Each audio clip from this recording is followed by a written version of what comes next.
Ahoy there! Welcome to the unsinkable RMS Titanic. I will be your tour guide today. While we wait for our captain to get us going on our maiden voyage, I might as well show you some of the accommodations you can expect here on this ship. So, what accommodations do you have? Ah, first class. Very good indeed. Well, step right this way, madam. We'll be on our way in a jiffy. And what about you, fine sir? Second class, okay. Well, you can have a seat right here. You know, it'll just be a moment. A few moments. And what about you, fine sir? Third class. Well, you could just sit over there and wait, by the trash cans. Yeah, you just sit over there. I might be exaggerating just a little bit as far as how people were treated based on which class they were in on the Titanic before it sunk that unfortunate night. But there was a clear distinction across socioeconomic status on the Titanic. And after watching the movie The Titanic countless times as a kid, I know, it's based on real life events, but it's Hollywood. Obviously, it's Hollywood. But when I was a kid and I watched The Titanic, I watched it so many times. And one of the things that really fascinated me was this whole issue surrounding class and money and wealth and being below the poverty line, and how it impacted the way people maneuvered on the ship and also the people who survived. So I was always curious if this aspect of the Titanic, if it was true, because there was so much emphasis placed on this three-tiered class system. So let's unpack this. Let's learn about what life was like on the Titanic across all three of these classes for what ended up being the last 4 days of many people's lives. But first, let me get this off, because yeah. This isn't going. We're keeping this. This is a whole mood, if you ask me. So if you're not familiar with the Titanic, let me fill you in. The RMS Titanic was a British passenger liner that was operated by the White Star Line, which was a British shipping company. And at the time, it was the largest mobile man-made object ever made. The Titanic set sail for its maiden voyage on April 10th, 1912 from Southampton, England for New York City. But just 4 days and 2,500 miles into the Titanic's maiden voyage, the Titanic hit an iceberg and sank into the North Atlantic Ocean. And although the passengers on the Titanic were only able to enjoy the luxuries it had to offer for just 4 days, let's take a look at what those luxuries were. I don't know about you, but I was super curious. So, nope. Come along, watch your step, and we shall tour the Titanic to the promenade. Let's go. Actually, I don't know if we're going to the promenade. I just always wanted to say that. So in 1912, if you were a wealthy person who purchased a ticket for the Titanic, more than likely you would have purchased a first-class ticket. Some of the Titanic's wealthy clientele included members of the British aristocracy, businessmen, wealthy entertainers, and millionaires from a variety of different industries. And a first-class ticket could run you anywhere from 36 USD to 1,064 USD. And in today's money, that's $3,857 to 96,618 USD. That is crazy. I don't even know if I could afford something like that, if I would even be willing to just throw that kind of cash out there. Like, I'd just be thinking about all the shit that I could be doing with that money, aside from using it to go from one place to another. So what were the cabins like for first class folks? Well, the standard first class accommodations had a dressing table, a sofa, a marble top washstand and basin, an electric heater, and a wardrobe. And some first class cabins even had beds with a call button that could summon a steward, and some had a separate area for servants' quarters. And for the most part, these were the standard first class accommodations, which sounds way better than the current accommodations I have. My accommodations really suck. And when I say accommodations, I mean my home. Okay, let me stop. I'm real salty about that. Moving right along. But on the other end of the first class spectrum, the most extravagant accommodation was the parlor suites, and there were 4 in total, 2 located on B deck and 2 on C deck. Each parlor suite had its own private promenade deck at a whopping 50 feet in length. That was just the promenade. Okay, that wasn't even like the inside of the cabin where people slept and got dressed and showered. That was just so that you could enjoy the fresh air. I feel like 98% of people living in New York in their tiny ass little, 5 by 5 feet apartments are feeling mighty salty right now. These cabins also had 2 big bedrooms, a private bath, a big sitting room, 2 walk-in closets, comfy sofas, writing desks, a private bathroom, and a faux fireplace. And these suites were beautifully crafted and decorated. They were influenced by a variety of period styles, including Georgian and the Italian Renaissance. They just didn't know what they wanted. They just said, we want all the fancy shit, just smack that shit on there. Also, really wealthy families had the option of purchasing tickets for multiple cabins because they had this boat designed where in first class you could open up separate little individual first class cabins to make one giant super cabin. So if you were like the family from Home Alone, you could accommodate all of these people on this boat as long as you had the money to purchase all these damn cabins. This is a level of decadence I will probably never be privy to. What's interesting is that first class passengers, not all of them had private bathrooms, and for the ones who didn't, they had to share a communal bathroom, which for even on the low end of those tickets, like if I'm paying $3,000 something, I better have a deep dish hot tub, jacuzzi bathtub, okay, with the works, a giant, one of those glass box giant showers that feels like a rainforest when I shower. I better have a double vanity, like all that shit for $3,000 something. But besides the point, believe it or not, this was actually standard for the time on most liners. Even in first class, typically you didn't have your own private bathroom. So this was like super duper luxury for the time to even have something like this, no matter how much money you spent on a ticket. And if you wanted to use the bathroom, you could, reserve it with your steward. Just, Winsworth, I want to take a bath.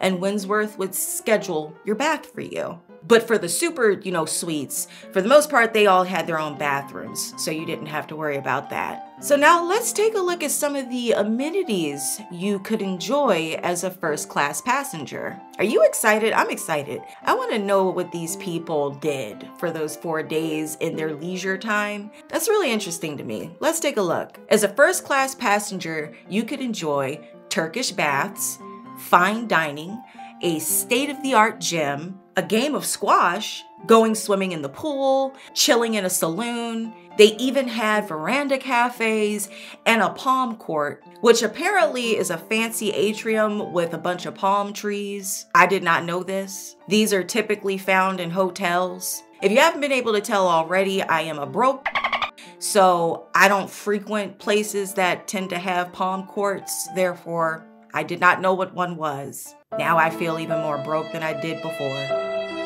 If you were feeling a bit peckish or dying for a cup of coffee or tea, you could visit Café Parisien, which was a cafe designed to look like cafes in Paris at the time. You could then retire to the gorgeous first class lounge, which was designed to mimic the French Louis XV style, and it is a very ornate style that took inspiration from ancient Greece and Rome. In the evening, first-class passengers could visit the first-class dining room for a delicious first-class meal. If you were a first-class passenger, I keep saying first class, I'm sorry, okay?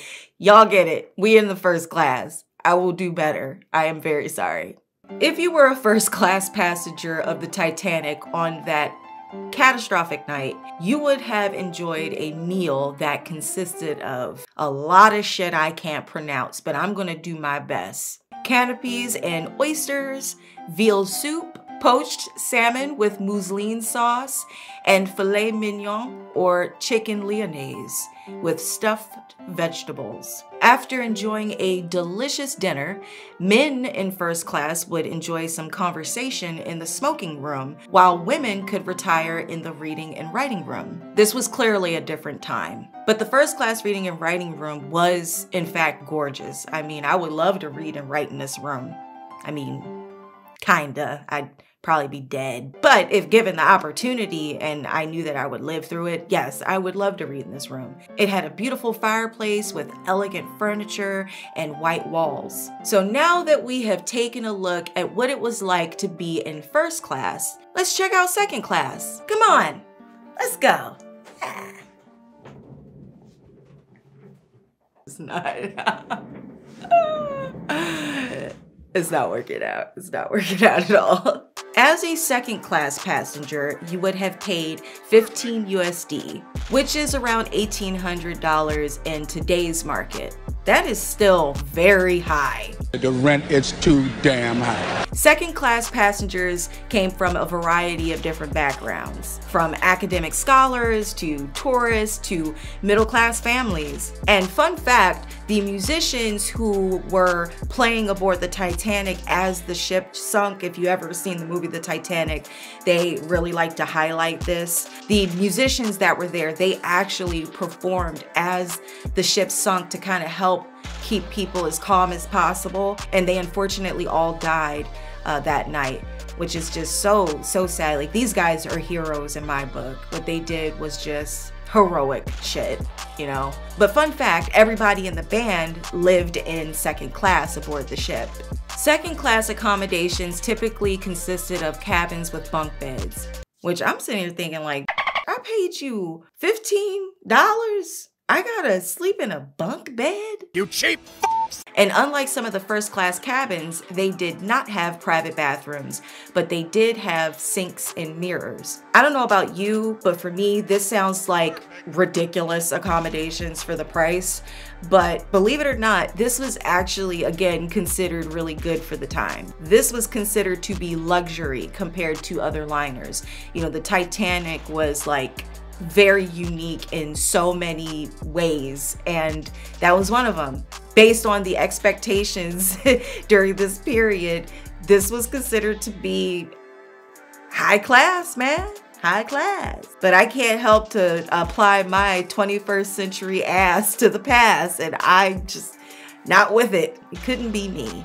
But with that being said, privacy in second class was very rare. Each cabin had anywhere from 2 to 4 beds. And in this scenario, you would more than likely be sharing the same cabin with a stranger unless you were a family that occupied all the beds in that sole cabin. But you did have, you know, a little privacy curtain you could, you know, close around your bed to block people's view if you needed that alone time. That's better than nothing, I suppose. Now, I already mentioned that second class cabins did not have private bathrooms. However, they did have communal ones as well.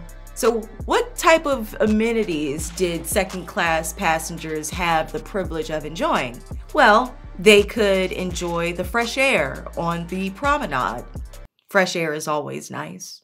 I personally think that fresh air is understated, you know?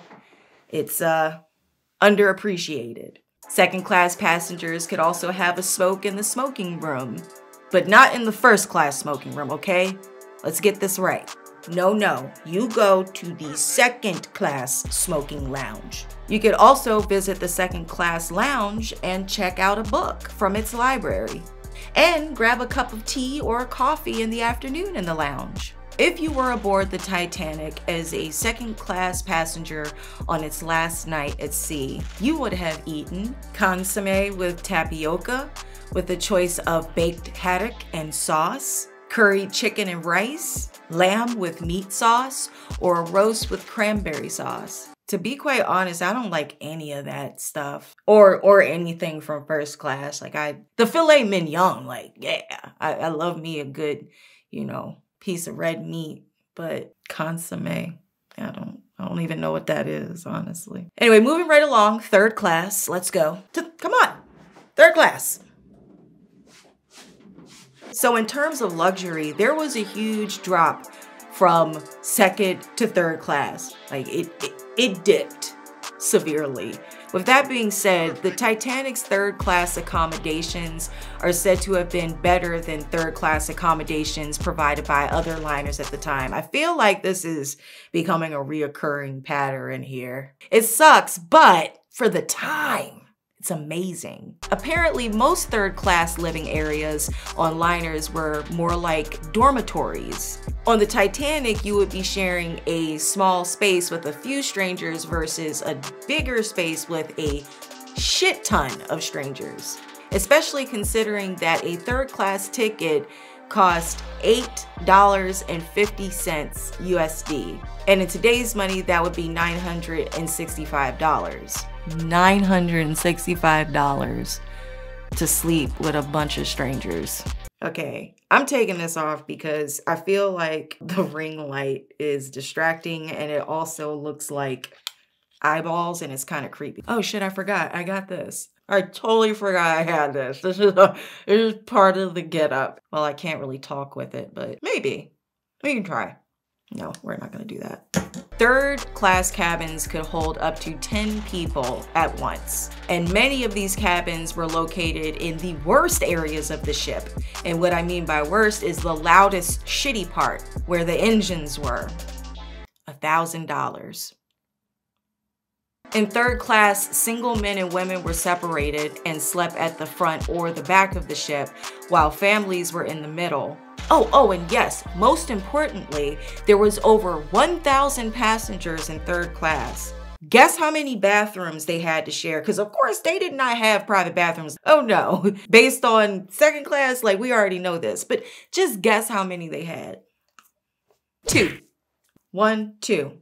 For 1,000 people. It smelled like a toilet full of nasty ass shit, okay? As far as third class amenities go, passengers had their own dining hall and a general area where they could socialize that had a piano. There was no pianist though, just the piano. Let's be clear on that. You had to bring your own pianist. It was BYOP, so everything in that class was BYO something. And actually, funny enough, for most liners of the time, I read that there was no food provided. It was generally BYOF.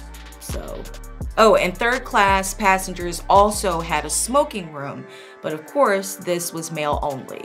As a third class passenger, your last meal would have been bread. You cheap No, I'm kidding. It was more than bread. Roast beef, boiled potatoes, sweet corn, fruit, pudding, or a nice rice soup. Saying that just makes me sad. That dry ass meal was the last meal that so many people had before they died on that ship. And you know what? I bet it didn't even have any seasoning. It was real dry, probably. I'm just gonna go have a drink later.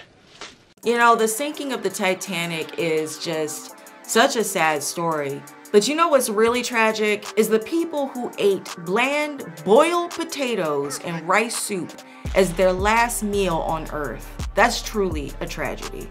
All right, you land lovers, I hope you enjoyed your tour aboard the RMS Titanic. Until next time, ahoy.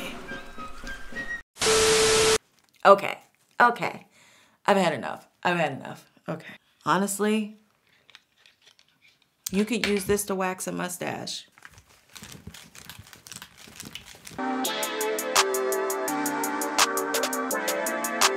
Perfect.